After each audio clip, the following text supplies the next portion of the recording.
अपनी माया से एक नगर बना के तैयार किया। तीहपुर बसे शील निधि राजा, उस नगर के राजा बने हैं शील निधि। विश्व मोहनीता सुकुमारी, यानी उस नगर के राजा बने हैं शील निधि, जो भगवान ने नारद का घमंड दूर करने के लिए योग माया से बताया था। और उनके घर में एक लड़की है जिसका नाम है विश्व मोहनी, और विश्व मोहनी का स्वयंवर है। और स्वयंवर से ठीक 3 दिन पहले नारद वहां से गुजर रहे थे।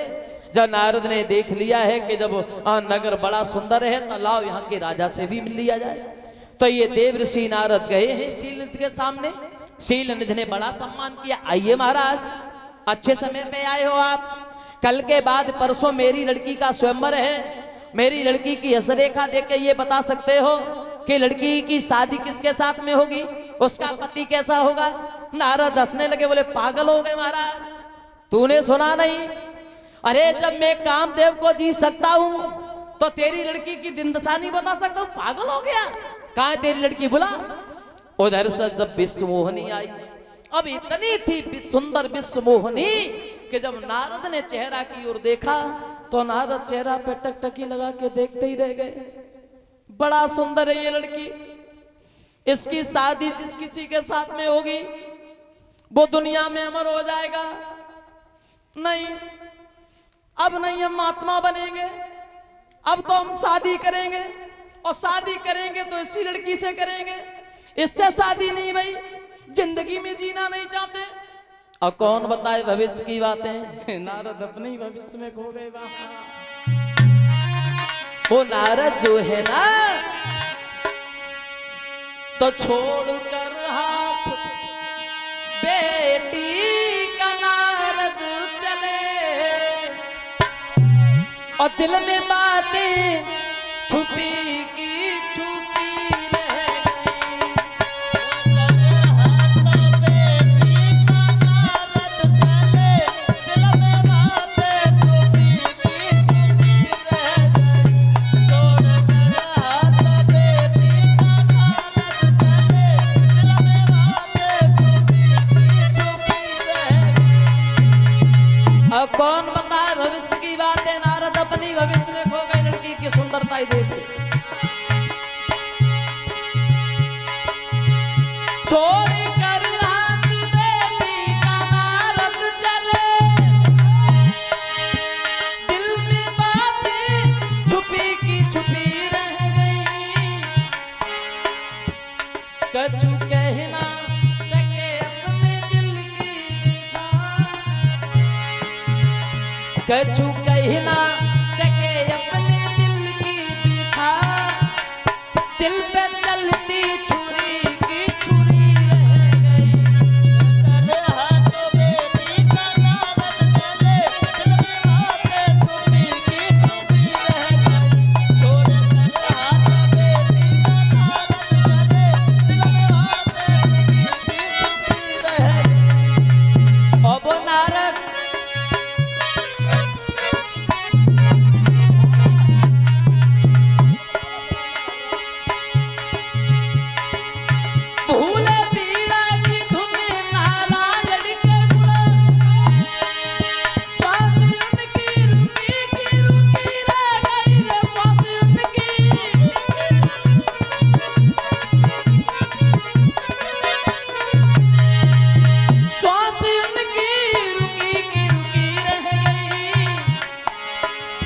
कछु कह ना सके अपने दिल की व्यथा, दिल पे चलती छुरी की छुरी रह गई।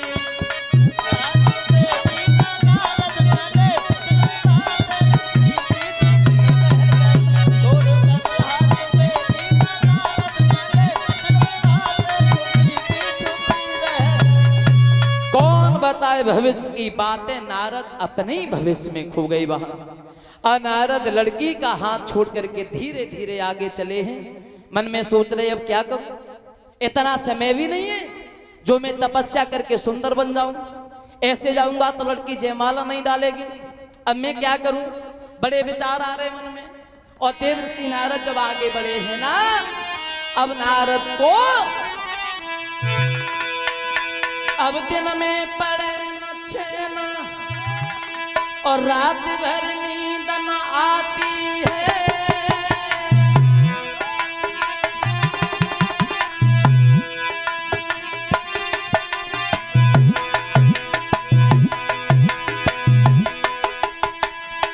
नारद को अब दिन में पड़े चैन रात भर नींद न आती है।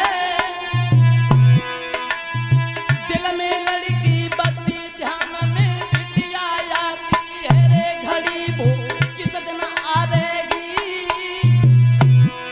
और विश्व मोहनी दुल्हन बन मेरे घर में आवेगी। और दोष भी नहीं है नारद का, दोष भी नहीं है।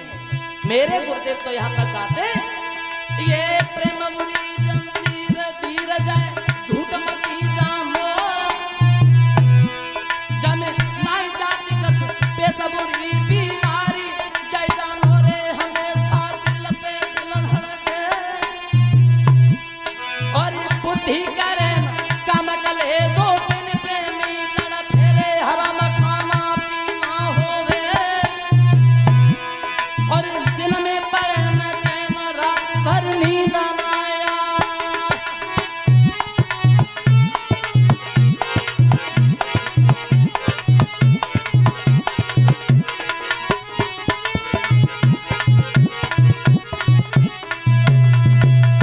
लड़की का हाथ छोड़ करके देव ऋषि नारद आगे बढ़े हैं।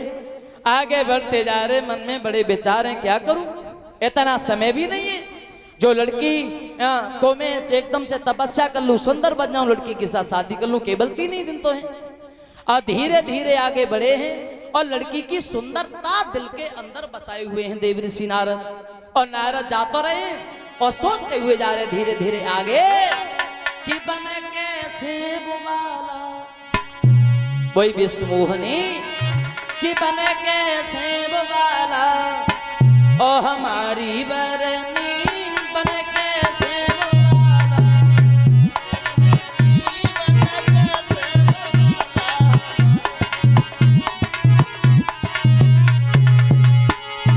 और लड़की की सुंदरता ही दिल में बसी। नारद जी आगे बढ़ते जा रहे, सोच रहे काले काले बाल घुंघराले तिरछी चितवन लागे प्यारी देख के लोग तारीफ करें ऋषि नारद की अति सुंदर नार बन कैसे बोवाला हमारी बरनी हो बन कैसे बोवाला।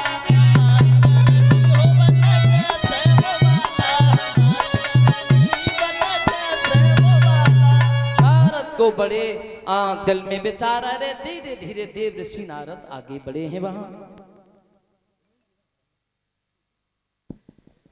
देव ऋषि नारद जब आगे बढ़े हैं, मन में बड़े विचार हैं, बोले क्या करूं। तो देव ऋषि नारद ने वहां भगवान को याद किया।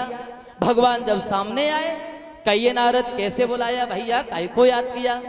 और नारद जब सामने खड़े हो गए तो नारद ने दोनों हाथ जोड़े और एक बात कही, प्रभु जिंदगी हो गई तपस्या करते करते, मैंने तुमसे कुछ मांगा नहीं, आज मांग रहे हैं, जवाब दिए मांग लो क्या चाहिए। और नारद जो आज आप मांगोगे हम आपको वही दे करके जाएंगे, मांगो।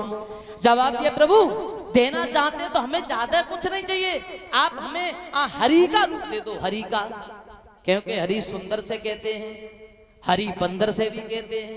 बोले प्रभु आप हमें हरि का रूप दे दो। तो भगवान ने नारद को इतना सुंदर बनाया, इतना सुंदर, अब मैं तुम्हें कैसे बताऊं कि कितना सुंदर बनाया, लेकिन चेहरा बंदर का लगा दिया, अब चेहरा दिखाई तो दे नहीं रहा है। और नारद जब अपना रूप देख रहे हैं तो नारद एकदम से बड़ा खुश हुए, भागे, अब मैं जाऊंगा। और जब जाकर के विश्व मोहनी हमें देखेगी और हमारी सुंदरताई को देख करके मेरी गर्दन में जयमाला डाल देगी, चुपचाप शादी करके लौट आएंगे, हमें किसी से कोई मतलब नहीं, क्योंकि हम तो बाल ब्रह्मचारी हैं। और जब गए हैं आगे बढ़ के, और ये जा करके देव ऋषि नारद जब पहुंचे हैं स्वयंवर में, शंकर जी के 2 गण और घूम रहे थे। और दोनों गढ़ जब नारद को देखते हैं तो दोनों गढ़ हंसने लगे और आपस में बातें करने लगे। भैया नारद बड़ा सुंदर दिखाई दे रहे। और तो नारद को ज्यादा घमंड हो गया, कभी बैठ जाते हैं, कभी उठ के खड़े हो जाते हैं। और स्वयंवर में जाकर के सबसे ऊंची कुर्सी पे जाके देवर्षि नारद बैठ गए कि लड़की को ढूंढने की जरूरत नहीं पड़ेगी। अब विश्व मोहनी जयमाला लेके आई है वहां, और जब विश्व मोहनी जयमाला लेके आई है तो देखो लीला भगवान की। तो करू में जयमाला लिए हुए, और जब विश्व मोहनी आई है।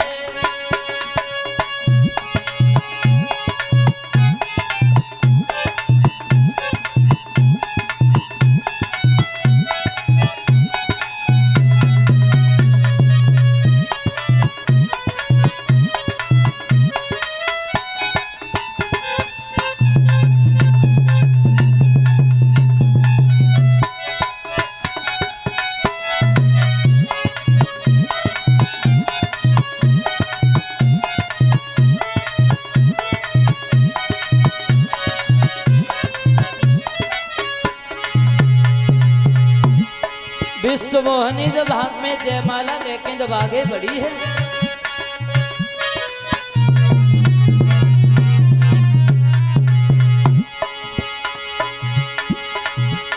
कर में जयमाला लिए हुए जब विश्व मोहनी आई है। जयमाला डालन के काजे वो करने लगी लगाई है।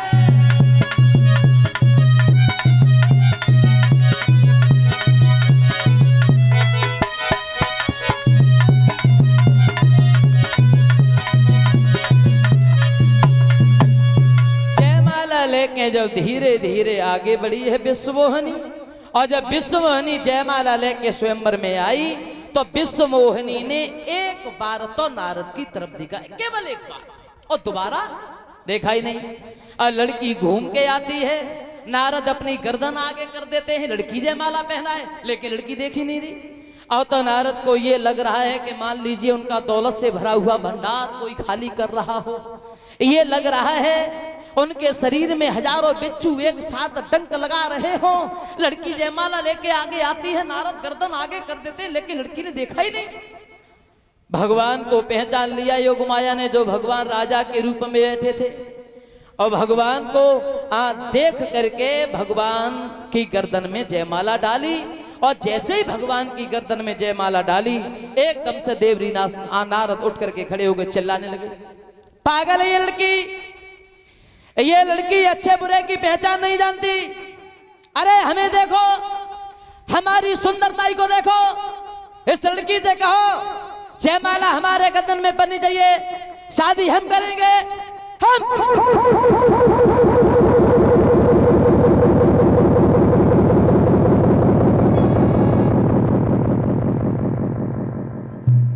जो ये बात कही तो शंकर जी के दो गढ़ घूम रहे थे, दोनों हंसने लगे। जवाब दिया, नारद शादी करने चले आए,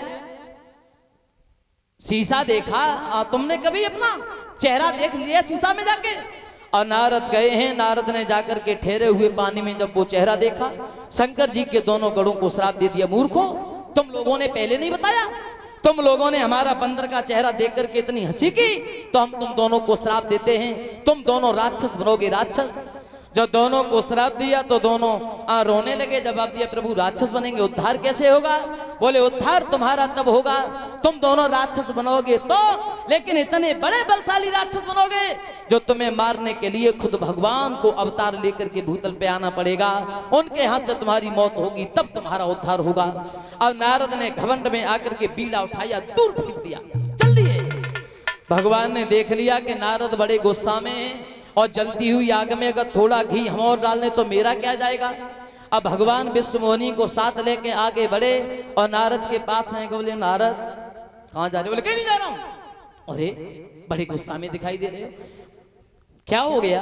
बोले, प्रभु तुम बहुत बड़े कपटी हो, कपटी, समुद्र का मंथन हुआ अकेले तुमने कराया। कौस्तुभ मणि निकली, निकाल के तुम भागे। शंकर जी को पागल बना करके तुमने उन्हें जहर दे दिया। देवताओं को तुमने अमृत दिया, राक्षसों को तुमने शराब पिलाई। जिंदगी में पहली बार शादी करने का विचार हमारे मन में आया, पहली बार। वो अकेले शादी तुमने नहीं होने दी। तुमने जिस लड़की के पीछे मुझे भोजन तक अच्छा नहीं लगा, उस लड़की को छीन करके ले जा रहे हो तो ले जाओ, हम तुम्हें श्राप देते हैं प्रभु। ऐसी लड़की के चक्कर में तुम्हें भूतल पे जाना पड़ेगा। और तुमने जो हमें बंदर का चेहरा दिया, यही बंदर आके तुम्हारी सहायता करेंगे, यही हमारा श्राप है। जब नारद ने श्राप दे दिया, तब भगवान ने अपनी योग माया हटाई। योग माया जब हटाई तो क्या देखा कि ना विष्णु मोहनी है ना स्वयंवर है। जवाब दिया, प्रभु मेरा श्राप खंडित हो जाए, मेरा श्राप झूठा हो जाए। अरे हम कैसे शादी करेंगे, क्योंकि हम तो ब्रह्मचारी हैं। तो भगवान हंसने लगे, एक बात की ब्रह्मचारी जी, जो होना था वो तो हो गया। अगर तुम्हें अपने दिल में कष्ट है तो तुम जाकर के शंकर जी का भजन करो। तो वो विद्वान ये कहते हैं, वही शंकर जी के दोनों गढ़ रावण और कुंभकर्ण बने हैं, वही विष्णु मोहनी सीता बनी, इसलिए अवतार हुआ भगवान श्री राम का। इसी के साथ सब लोग एक लाइन का छोटा सा कीर्तन बोलो ताली बजा करके। आगे की कथा हमारे परम पूजनीय गुरुदेव जी मंचासी ने, उनके मुखारबिंद से सब लोग श्रवण करेंगे। सब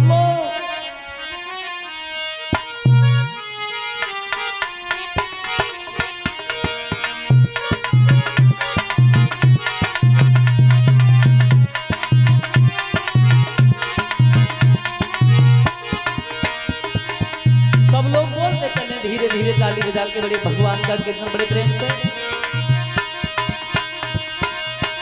सतगुरु तेरी ऊंची अटरिया, मिलनो कैसे होए, मिलनो कैसे होए।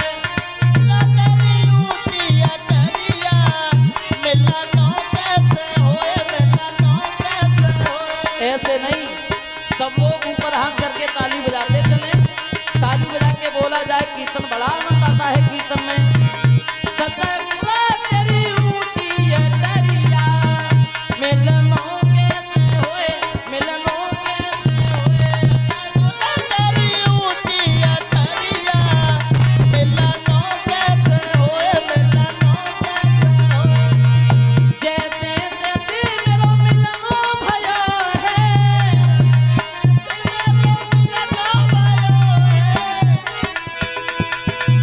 जैसे जैसे मेरो मिलनो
इंद्राणी उमा वहां धाई गोपियों से दतिया भेष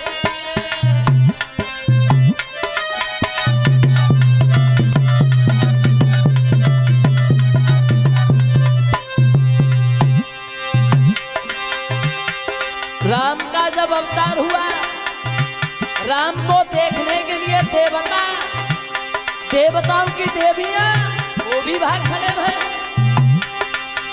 बाबा जी सज सज के सज सकल सजनी आप पहुंची मंगल साज लिए। इंद्राणी उमा बालाई गोपियों से दतिया भेष किए।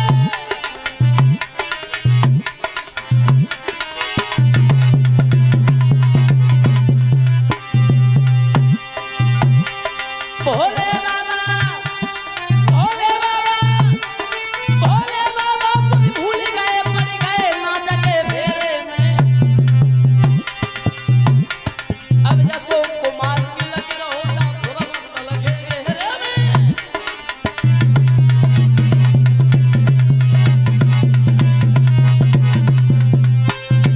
राम का जब अवतार हुआ तो देवताओं की देवियां सब भाग खड़े भई राम के दर्शन करने के लिए। वहां बड़ा खुशी की बात है भैया, चलो राम का अवतार हो गया, आए अयोध्या में राम, खुशी की बात है।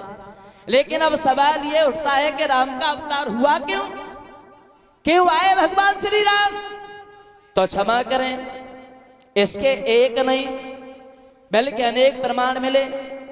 कोई विद्वान किसी तरह से लिखता है, कोई विद्वान किसी तरह से लिखता है। और सबसे पहले आप तुलसीदास की सुनो कि तुलसीदास ने क्या लिखा। तुलसीदास कहते हैं कि देखो राम का अवतार क्यों हुआ, बोले क्यों हुआ तो भोले बाबा समझा करके जवाब देते हैं। सुनो गिरजा, एक कल्प में अवतार क्यों हुआ भगवान का, बोले क्यों हुआ तो समझा करके जवाब दिया है भोले बाबा ने। गिरजा, अवतार इसलिए हुआ भगवान श्री राम का कि नारद श्राप दीन एक बारा।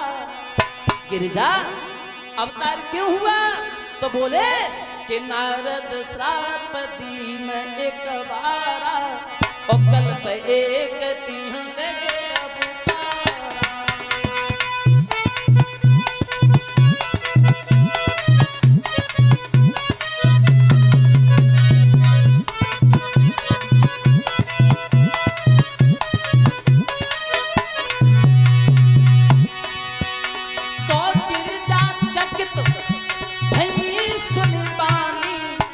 और नारद विष्णु भगत ज्ञानी, नारद विष्णु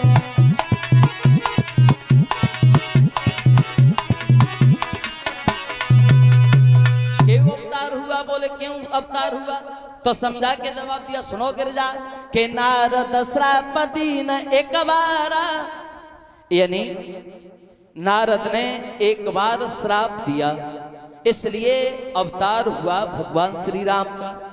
तो गिरजा को ये बात अच्छी नहीं लगी। गिरजा कहती है भोले बाबा ये तो आप गलत कह रहे हो।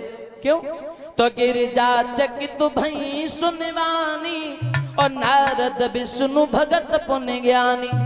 जवाब दिया ये तो आप गलत कह रहे हो भोले बाबा, क्योंकि नारद तो भगवान को कभी श्राप दे नहीं सकते हैं, क्योंकि ये नारद जो थे वो भगवान के बहुत बड़े सेवक थे और सेवक कभी अपने स्वामी को श्राप नहीं दे सकता। फिर तुमने ये कैसे कह दिया कि मतलब नारद ने श्राप दिया। तो भोले बाबा समझाते, सुनो गिरजा हम बताते चलें, देखो आपको कि क्यों श्राप दिया। अवतार इसलिए हुआ, श्राप इसलिए दिया क्योंकि एक बार देवर्षि नारद के मन में विचार आया, काफी समय हो गया हमने तपस्या नहीं की, तो चलो आज क्यों ना तपस्या की जाए। तो ये मन में विचार लेकर के देवर्षि नारद जो थे वो गए और इन्होंने जाकर के समाधि लगाई और समाधि में जाकर के लीन हो गए।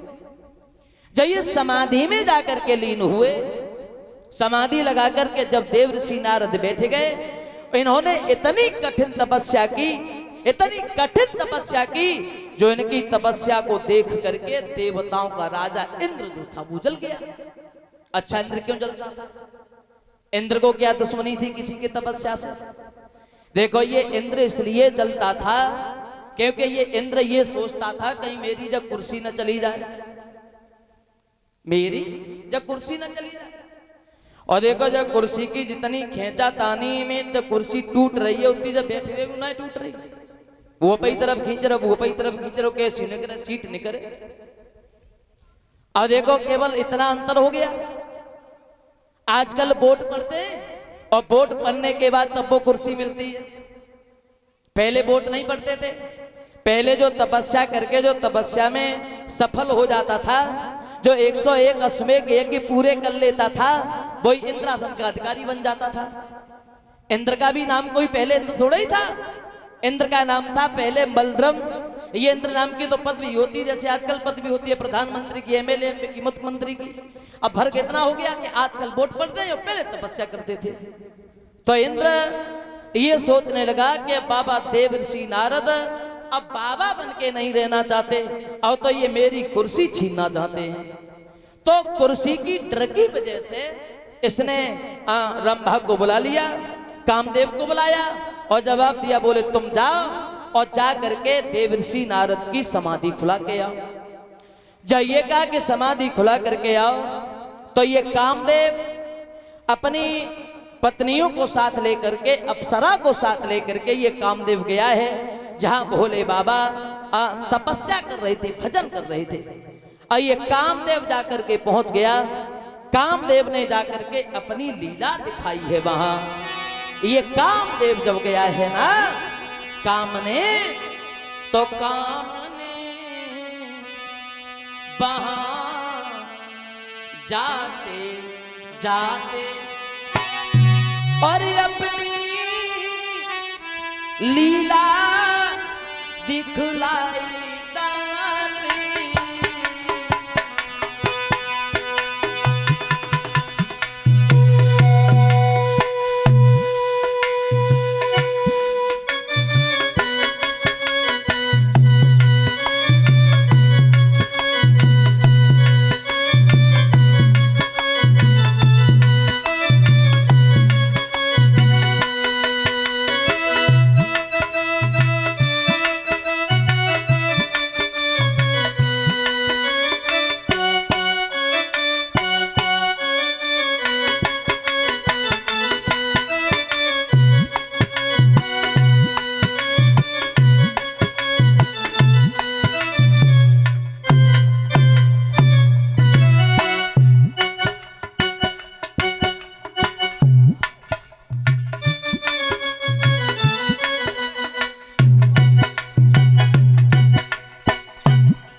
कामदेव जाकर के पहुंचा है जहां देवर्षि नारद वर्षों से तपस्या कर रहे हैं। तो कामदेव जब गया, कामदेव ने वहां जाकर के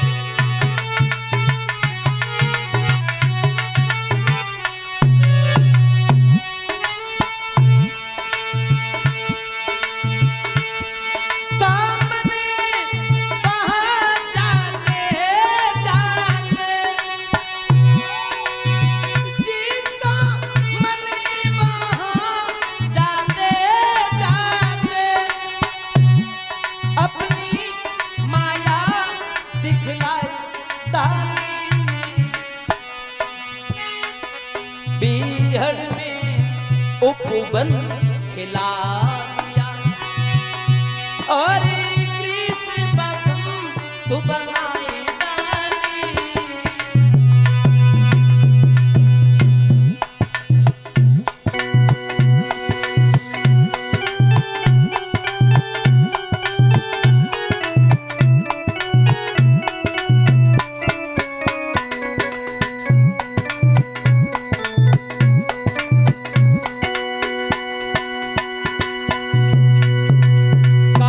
जब गया, कामदेव ने जाकर के लाखों कोशिशें की लेकिन देवर्षि नारद की समाधि नहीं खुला पाया।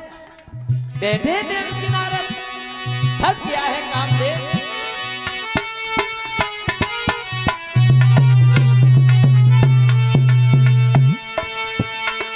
बाजे कंधर बजाने लगे और परियां जी भर के गाने लगी।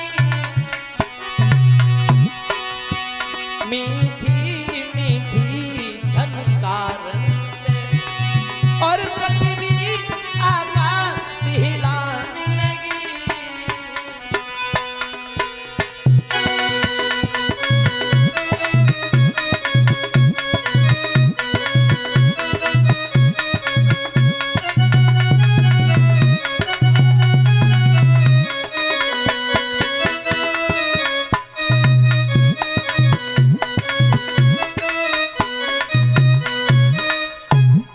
कामदेव ने जाकर के लाखों कोशिशें की, लेकिन देव ऋषि नारद की समाधि नहीं खुला पाया।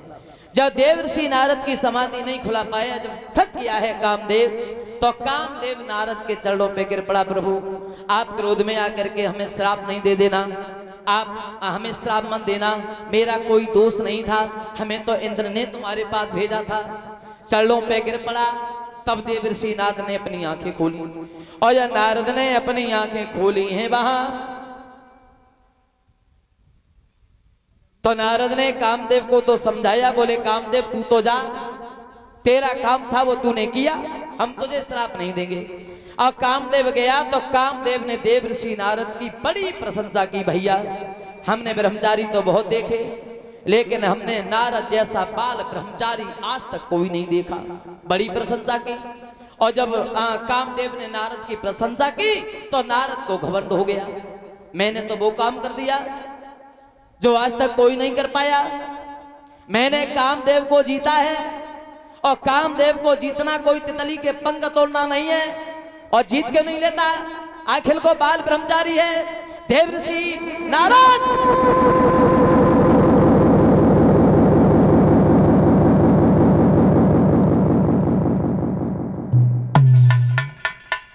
नारद को जब इस बात का घमंड हो गया, अब नारद चले हैं और जाकर के पहुंचे हैं कैलाश पर्वत पे भोले बाबा के पास में। जब भोले बाबा के पास में पहुंचे हैं तो भोले बाबा ने जब आते हुए देखा नारद को, तो नारद का बहुत बड़ा सम्मान किया, आदर से बिठाया। आइए नारद, बड़े दिन के बाद दर्शन दिए भैया, कहाँ रहते हो, दिखाई भी नहीं देते। तो नारद ने जवाब दिया है, भोले बाबा, कोई हम छोटे मोटे महात्मा नहीं है जो दरवाजे दरवाजे पे मारे मारे फिरे। तुमने सुना नहीं, मैंने कामदेव को जीत लिया, बच्चा बच्चा मेरी प्रशंसा कर रहा है। और कामदेव को जीतना कोई तितली के पंख तोड़ना नहीं है। जो नारद की ये बात सुनी तो भोले बाबा हंसने लगे। एक बात कहिए नारद जी, तुम्हें तो घमंड होना भी नहीं चाहिए क्योंकि तुम तो महात्मा हो, लेकिन हाँ, ये बात तुमने घमंड से हमसे कह दी तो कोई बात नहीं, ये बात कहीं जा करके नारायण भगवान से मत कह देना, नतीजा गलत हो जाएगा। अब नारद गुस्सा में आ गए, क्यों नहीं कहेंगे, हमने कोई चोरी की है, हमने कोई डकैती डाली? अरे तुमसे कहा, उनसे भी कहेंगे, क्या बिगाड़ लेंगे हमारा? उठे और चल दिए बीड़ा बजाते बजाते। और वो एक गीत था देव ऋषि नारद का, काम ना करेंगे, जरा आप भी बोलते चलें धीरे धीरे।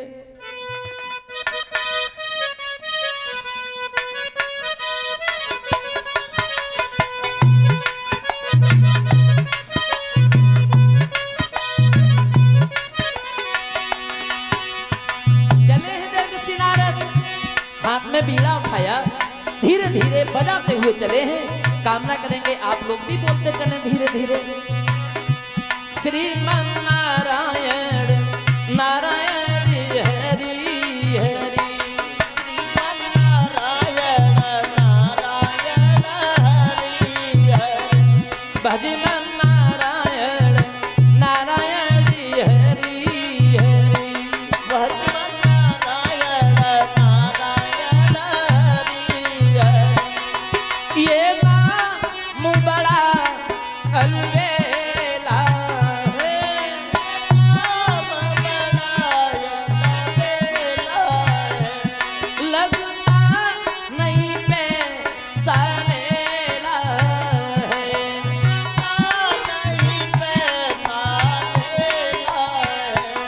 लक्ष्मी नारायण नारायण हरि हरि। लक्ष्मी नारायण नारायण हरि हरि। चले हैं देवर्षि नारद बोले तुम दीन दयाल कहावत हो। दीन दयाल कहावत हो। फिर क्यों नहीं दरस दिखावत हो। क्यों नहीं दरस दिखावत हो। लक्ष्मी नारायण नारायण हरि हरि। लक्ष्मी नारायण नारायण हरि हरि। भव पार करो भगवान तुम्हारी शरण पड़े। पार करो भगवान तुम्हारी शरण पड़े। ए जी उद्धार करो भगवान तुम्हारी शरण पड़े। उद्धार करो प्रभु राम तुम्हारी शरण पड़े। नारायण नारायण गाते गाते पहुंच गए क्षीर सागर में। तो भगवान से जब भेंट भई तो भगवान उठ के बैठे हैं। आइए देवर्षि नारद, बड़े दिन के बाद दर्शन दिए हैं आपने। अब जब नारद को पास में बैठाया तो नारद पास में बैठे और नारद हंसने लगे। और एक बात कहिए प्रभु, हम कोई छोटे मोटे साधारण महात्मा नहीं है तो दरवाजे दरवाजे पे मारे फिरे। कामदेव ने आकर के लाखों कोशिशें की, एड़ी से चोटी तक की ताकत लगा दी, लेकिन तुम्हारी ऐसी कृपा रही जो कामदेव मेरा कुछ बिगाड़ नहीं पाया। और जो ये घमंड भरी बात भगवान से कही तो भगवान ने नारद के मुंह पे तो नारद जैसी बात कह दी। क्या बिगाड़ लेता तुम्हारा भैया कामदेव, तुम कोई छोटे महात्मा थोड़े ही हो। नारद हंसने लगे, बोले प्रभु देखो तुम समझ गए, तुम समझ गए कि हम कोई छोटे महात्मा नहीं है। उठे चल दिए, आज चल दिए हैं आगे। भगवान सोचने लगे भैया ये तो भगवान के भक्त हैं, इन्हें तो घमंड होना ही नहीं चाहिए। और नारद को घमंड हो गया तो दुनिया के लोग घमंड क्यों नहीं करेंगे। तो भगवान ने नारद का